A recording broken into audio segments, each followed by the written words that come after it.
We covered the presidential debates. We're covering the 2000 campaign. We went to Hong Kong, China, to Washington, D.C., Vanilla Ice, Davy Jones, Paul McCartney, Public Access, Peter Frampton, Roger Daltrey from The Who, KC and the Sunshine Band, Conan O'Brien. It's all because of Public Access. Caswell Cooke Show.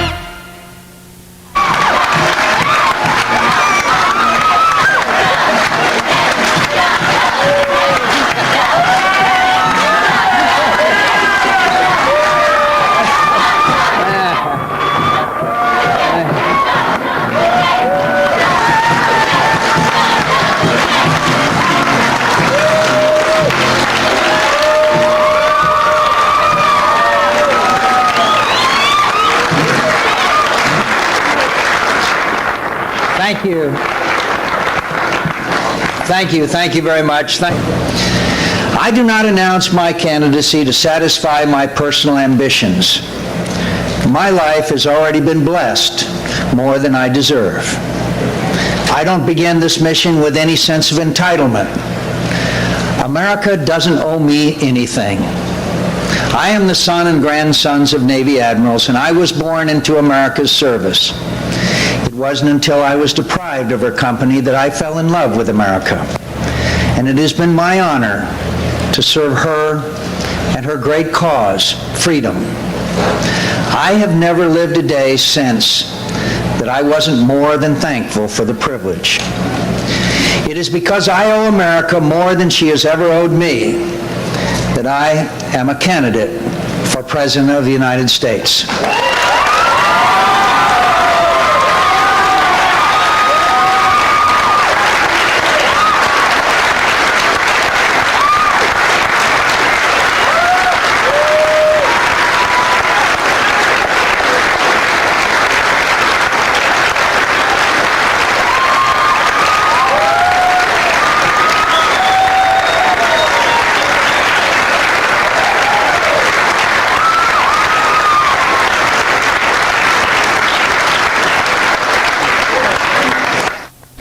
Hi, I'm Caswell Cooke, and welcome to the Caswell Cooke Show. Today, I am joined by my good friend, Mr. John Matson. How are you? Good morning, Caswell. Pleasure to be here. You know that much. Today you're actually, instead of being in politics today, you're almost like a co-host of the Caswell Cooke Show on this trip. Oh, yeah, and it's always been fun to go on a show with you. You know, we come up with some interesting things, and today's no anything different than that ever was. Today, by the way, ladies and gentlemen, we're going to be on this bus right behind me. It's called the Straight Talk Express. It's John McCain, the senator from Arizona, who's running for president. Got a book on the bestseller list, and he's a great guy. We're on the bus with him all day long from 7 a.m. until 7 p.m. We're going to show you how it's like, what it's like to ride in a bus campaign. And what we're doing is basically following him around. He gets off the bus, he makes speeches, he shakes hands, he takes questions, and we're going to bring all that to you right here on the Caswell Cooke Show. And of course, the 1998 nominee, Republican nominee for Congress in the 2nd Congressional District in the great state of Rhode Island, is with us today and riding along on John McCain's bus as my co-host. And of course, we'd like to thank our great cameraman, Kevin Martin, who's behind the camera. So what we're going to do is have you sit back, relax, and enjoy John McCain, Campaign 2000, the Caswell Cooke Show.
McCain, how are you? I'm great. Thank you. It's beautiful today. It is. It's awesome. We're here on the McCain bus. What do we call this bus? The Straight Talk Express. Talk Express. Did you come up with that name? Nope, I didn't, but I think it's a great name for it. My husband came up with the name for it. You're in New Hampshire, say. We're driving around in this bus and stopping at all different stops along the way, which we're showing you on the Caswell Cooke Show. You got to wave to everybody in Rhode Island. Hi, Rhode Island. The last guest we had before your husband was Davy Jones. Oh my gosh, I used to scream and cry over him. Yeah. I saw him in the Monkees when they came to Phoenix. I'll send this clip to Davy Jones. Say whatever you want to say to him. Oh, I just think he's wonderful. I love David. Davy, you see that? I love you, Davy. The future First Lady. There you go. Hey, how you doing? My name is David Jones, and I always watch the Caswell Cooke Show. You better do too, otherwise you'll end up in trouble. You know what I mean? So what do you do on this when you come to New Hampshire? I mean, you've got a campaign in New Hampshire because it's the first in the nation primary. I mean, is it grueling? Is it fun? Are you like getting tired? I mean, what's it like after all these months and coming back over and over again to New Hampshire? It's a lot of fun.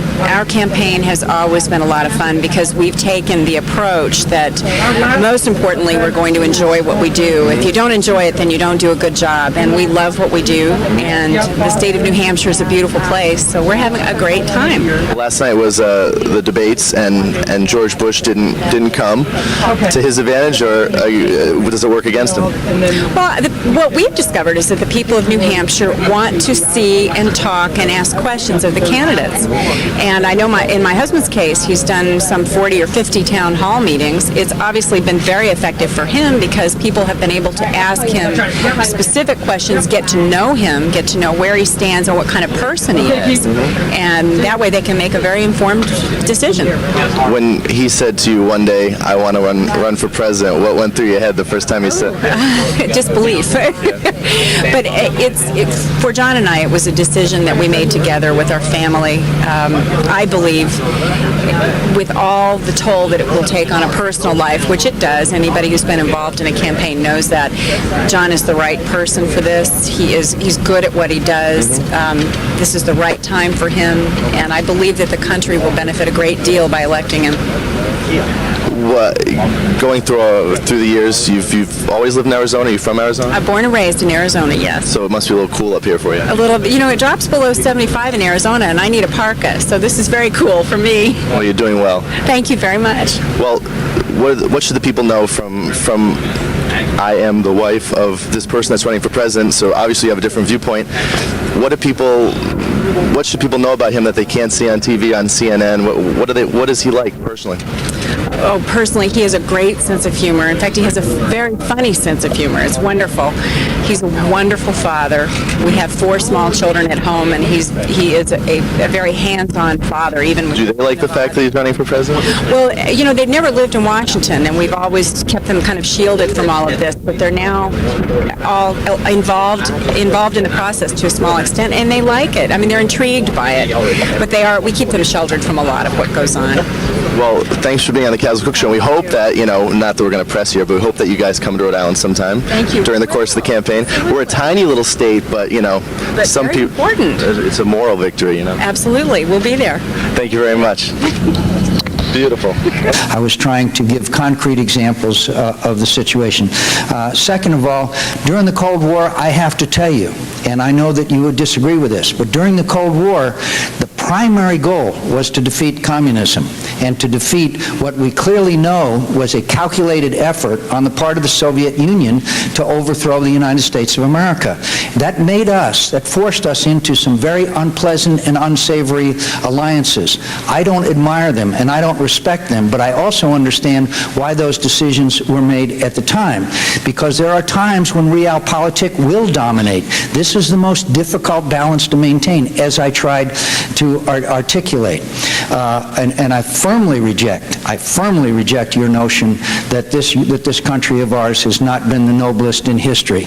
I firmly reject the fact, in fact, it is almost an insult to those who have served and sacrificed and shed their blood in defense of somebody else's freedom, whose bones rest in quiet groves that once were killing fields all over the world. So you and I have a fundamental disagreement about the nobility and the greatness of this nation. I will absorb any particular particular criticism to me about my position or anyone else. I will soundly reject the assertion that the United States of America and those who have served and sacrificed in defense of somebody else's freedom, unheard of in history, is an assertion that I would accept, and I firmly reject it, and we have an open and honest disagreement, and I thank you for your comments.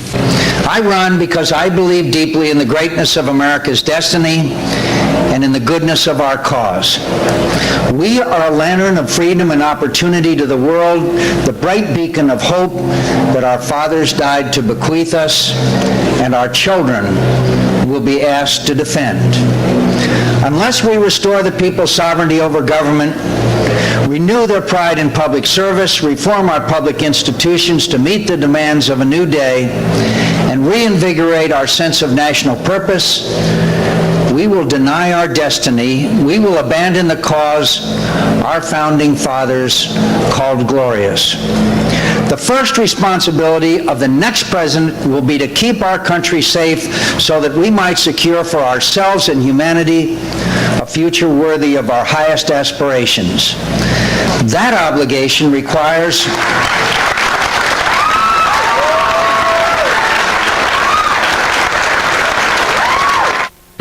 All right, so here we go. You guys can laugh and stuff if it's funny, you know.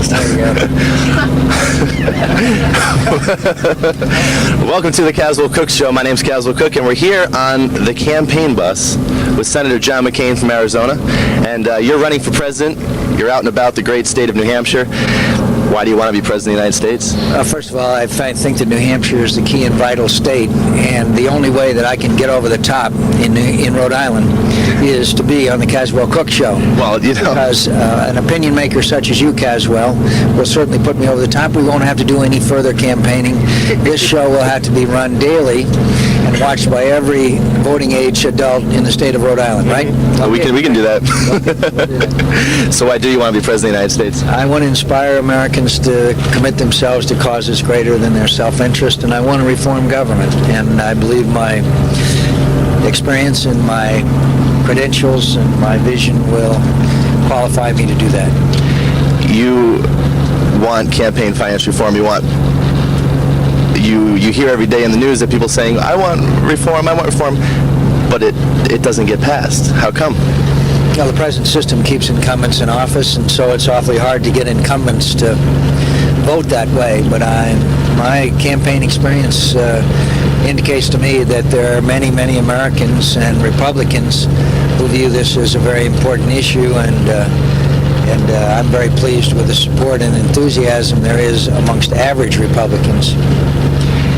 George Bush is, since the day he announced he was going to run for president, has been way ahead in the polls, but you are second. What can you possibly do? What is your strategy? How are you going to win the nomination? Well, first of all, when I look at the amount of money that Governor Bush is raising, I think he's raised $3 million during the course of this interview already. I got about $1. There you go. Good. I'm always reminded of the words of Chairman Mao, who said it's always darkest before it's totally black. But we're working hard. We're working hard, and we're coming along in the polls, doing a lot of town hall meetings. When I have Caswell Cooke and his cameraman follow me from one town hall meeting to another, I'm encouraged. When I have this high-level media attention and exposure to the campaign. In fact, my campaign manager, when I'm hearing Mike Murphy, get a shot of him, would you please? Mike. He came rushing into my hotel room last night at 1 a.m. and he said, "You're on the Caswell Cooke Show."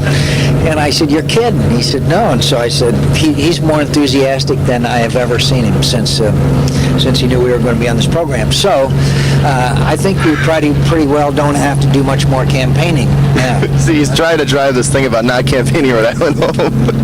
If you won Rhode Island, though, it would be a moral victory for you, you know. Listen, Rhode Island is a lovely state, and if I could be serious for a moment, John Chafee is one of the most admirable men that I have ever known. He was Secretary of the Navy when I was in the Navy. He was a moderate environmentalist that made us all proud, and we'll miss him very much. A real leading light has left the Senate of the United States. The state of Rhode Island can be very proud to have had him represent them for many, many years in the United States Senate. Now I won't be serious anymore, okay? Okay. All right, okay. We have this little town on the shores of Rhode Island where we hail from, and one guy, Conan O'Brien, who I'm sure you know from he has a house there, so he's always around. You've been on some of the late night talk shows. What about his little pudgy friend? Where does he live? Oh, Andy Richter? Yeah. We don't know about him. We don't know where Andy lives. I think he's quitting the show, by the way. Really? Yeah. I'm sorry to hear that. Have you ever been on Conan? I've not been on Conan. My only claim to fame is that I was on Jay Leno. So that made it very hard for me to be lived with. Conan's mom watches the show, so if you ask the camera, he'll let you go on the show. Mom, please ask Conan to have me on. I can be a funny guy, really. I mean, my kids sometimes think I'm funny. Actually, they don't, but they're my worst critics. But others think that I'm kind of funny. The sycophants that work for me, obviously, they laugh at everything I say. Well, we're here on the Caswell Cooke Show, reminding you to watch the Caswell Cooke Show, coming up soon with Vanilla Ice. And in fact, we're going to get you ready. We're going to give you a hat, Rob. It's the Caswell Cooke Show. I don't know if you can remove the red hat if it's glued to the head or something, but maybe, maybe you could put on that hat and tell us a little bit about my show. Oh man, every time I'm here, I'm always watching the show. I'm glued to the TV set, man. I just can't get enough of it. Casey and the Sunshine Band. But, hey, he's a great guy, and I'm sure I would definitely watch the show from now on.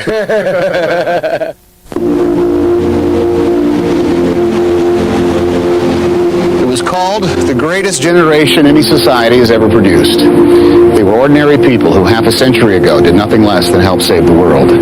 Millions served in uniform, millions more served at home, and nearly 500,000 gave their lives. And yet there is no national memorial to honor their sacrifice.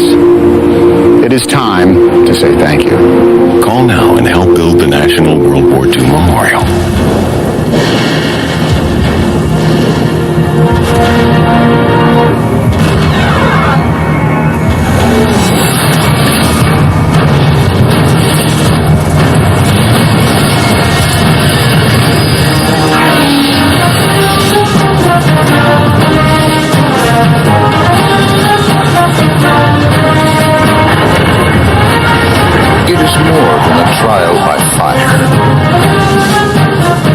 A rite of passage, a challenge to join the elite. And if you succeed, if you can master your fear, outsmart your enemy, and never yield even to yourself, you will be changed forever. The few, the proud, the Marines.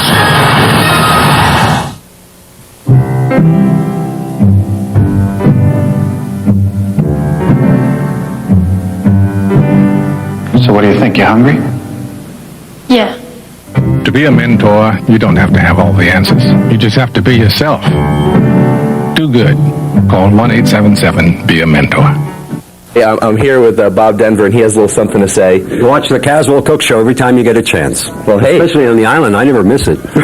Oh, you had TV out there? Sure, but it was a little portable. It was not very big. You were very tiny, about this big. I was born after the series went off the air, by the way. You're not the only one. No, that's all right. Well, thank you for being on the Caswell Cooke Show. Thank you. All right. To relieve the tax burden imposed on working families, we must eliminate the special interest loopholes in pork barrel spending that are the result of a campaign financing system that is nothing more than a sophisticated influence peddling scheme.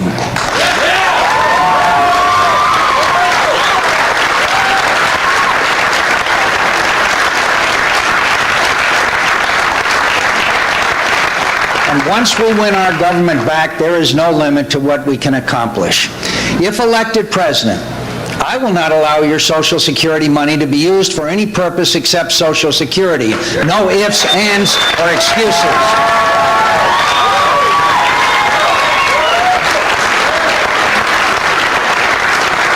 Social Security money will be taken completely off budget, every single dollar, so politicians can't get their hands on your retirement money to finance another big government scheme. I will...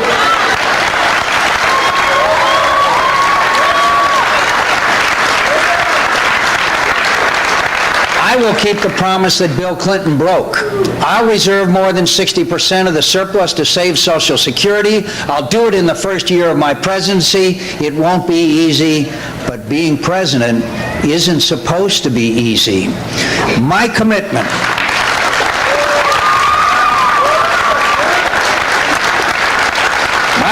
to save Social Security will not prevent me from providing vital tax relief to the millions of Americans who have been overcharged by government for years. I will cut taxes, not for the special interests and the big dollar donors, but for the working men and women of this country.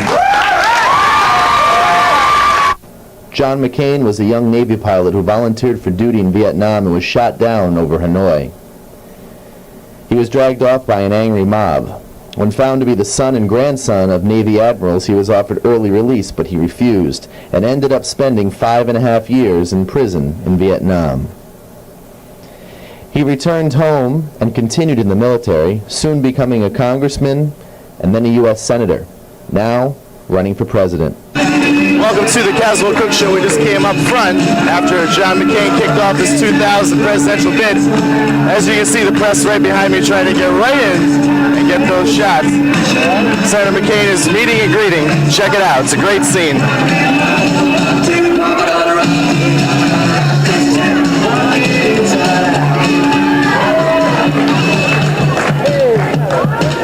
Watch out for the boom behind you.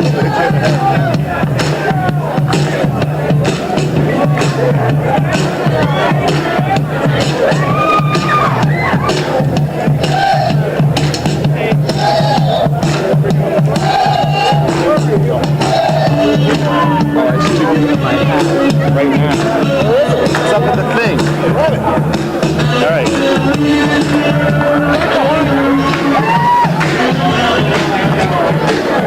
Well, why are you here today coming out in support of Senator McCain? Well, I'm John McCain's national vice chairman, co-chairman, and I have been since the day he said he wanted to run. I think John McCain is a great American, a man of incredible integrity. I've seen enough of Washington to know it's time we need somebody like that.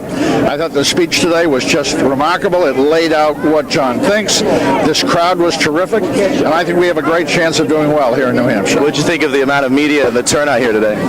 It shows everyone that John McCain is a very serious candidate. This race will come down to 2 people by next March, and John McCain will be one of them. Thank you very much for talking to us, Senator. Family, so wonderful. Would you like to interview me? Yeah, okay, now. Okay, Caswell, how long have you been in this business, boy? Have you thought of another line of work? No. Okay. I'd better start thinking. Did you quit your day job? No, I run a little seafood restaurant. Great. You know. I want to thank you for what you're doing. Seriously, this is fun. I'm glad you're on board our bus, and frankly, you're the kind of a thing we'd like to have. We had Australian television on earlier. I had the Swedish television on earlier one, and actually, Caswell, a handsome guy like you, they're asking if you would come out with some of their production numbers. And I can't get a word in edgewise here. We have a reporter here from the Washington Times who obviously doesn't care at all about what you're goes on saying. here. Yeah, he's oblivious to it all. He's got his hit piece. It's finished, so he doesn't want to. And then you talked to you talked to my girlfriend on the cell phone, Cheryl. Yes, I did. Cheryl's watching, and she hung up on you, I think. Cheryl, what's a nice girl like you doing with a guy like this? Cheryl, stop before it's too late. She's a very attractive young woman, and I don't know what in the world. Does she take any hallucinatory drugs that you know of? No, I do not. Okay, good. Not that I know of. Those mushrooms, don't take them anymore, Cheryl. You got to point the mic to your mouth. Don't take those mushrooms anymore, Cheryl. Well, anyway, Caswell, one last question for you. Let me ask you. Have you had any fun? I'm having a ball today going around. Great. We're very happy to have you with us. And I want to say to Cheryl and to your mom, he's a good guy. You can't get better than that. Now, last question, this whole campaign so far, and you aim to win. What's the funniest thing, the funniest joke you've heard on this entire campaign? The funniest joke? Inside stuff, you know, that the staff tells. Yeah, sure. The funniest thing that has happened took place when I was in Charleston, South Carolina. There's an idiot there that is leaving camera range now. There was his name is John Weaver. That's W-E-A-V-E-R. W-E-A-V-E-R. We're in South Carolina on the very hottest day in the history of the state of South Carolina. Mr. Weaver had the great idea that we would go to a professional baseball game that the Charleston River Dogs were playing. The temperature literally was over 110 degrees with 100 degrees humidity, and he had me standing out there trying to meet people who were obviously smart enough to stay home and not come. So it was one of the most exciting and stirring days. The culmination of it all was this very nice young woman who was sort of the PR person, one of the few people there. I had this flag that had been flown over the Capitol, and I said, I have this flag that had been flown over the Capitol. And she said, well, what am I supposed to do with that? And I said, well, I don't know. She said, well, it'll look nice in my apartment. That was the culmination of our day with the Charleston River Dogs. I thought you said you had a funny story to tell me. It was one of those you had to be there. Conan, I didn't mean it. I got a better one. Man, well, Letterman's the guy you really want to get on. But anyway, thank you very much, and you got the Caswell Cooke Show hat, and we got your book, by the way. Tell us, just plug your book really quick. Faith of My Father's Random House, $24.95. You can get it on Amazon.com as well. It's one of the great books that has been written. Number 5 on the New York Times bestseller list. I could go on and on. Hey, get the book. Get the book. Get the book. We're going to show the book. By the way, this guy that's with us today who's doing our sound, his name is John Madsen, and he was the Republican nominee for Congress in our 2nd Congressional District back in 1998. And we're proud of John. There it is. And he had 40,000 against his opponent's 600,000. So you can understand where he's coming from. We're proud of you, John. I'm sure you are a far better cameraman than you are a candidate. We're very pleased that you're. Oh, he's the candidate. Oh, John, there he is. John the camera. Okay, John. So thanks. that's your book. Okay. Thanks. Faith of My Fathers, and it's a bestseller. Thank you very much. Thank you for being on the Caswell Cooke Show, Senator. Thank you, Caswell. And now, if all you gotta do is look at the camera and give me a promo. Okay. When you're sitting around the house without anything to do, relaxing, having the drink of your choice, tune in to the Caswell Cooke Show. You'll have a ball. Thank you so much. Well, I can't beat that interview. Okay. Nice to see you. Now I'm gonna take that from you. Well, this is Caswell Cooke, and we're standing outside of the Barnes & Noble in New Hampshire. We've been on Senator McCain's bus all day long, the Straight Talk Express. We've had a wonderful time with Senator McCain, with his wife, John Madsen, and I, along with Kevin. We've had a great time showing the people of Rhode Island just what Senator John McCain's all about, and he's been very gracious to us. And right now he's inside, and everywhere we've gone we've had capacity crowds, and right now he's inside, and the line weaves all around the Barnes & Noble bookstore for people that just want to meet him, shake his hand, get an autograph on his best-selling book, and we're very privileged to be here. So let's go take a little look at Senator McCain signing some autographs.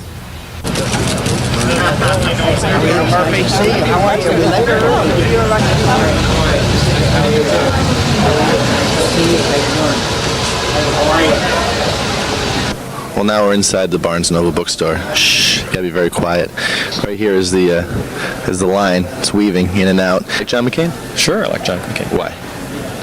Well, I like his integrity, and I like his values, and I like his business as a military officer. Why are you here tonight to meet John McCain? Besides getting this book signed for your father, are you someone that likes John McCain? I do, and I'd like to learn more about him. And I'm also here for advocacy for issues about cancer.